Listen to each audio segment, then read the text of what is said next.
It's the life of a Friday night racer.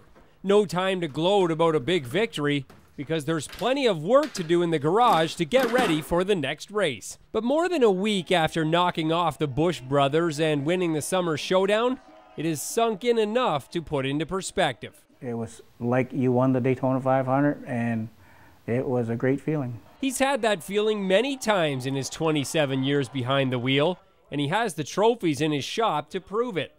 But getting the congratulatory handshake from Kurt and Kyle Busch while holding the checkered flag, now that was sweet. It seemed like it was bigger than the other races, the APC 300 that we won twice. When you can do that in front of a crowd like that and get the cheers and the responses that we got, again, so much better. If you haven't seen the South Old native much at Delaware this year, it's because he's decided to take on a new venture.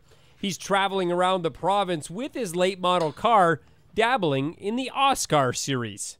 I heard a story from a great racer before. If you're going to be noticed, you can't just win at one track. You have to win at all of them. Even at his age, he still holds on to the dream of being noticed.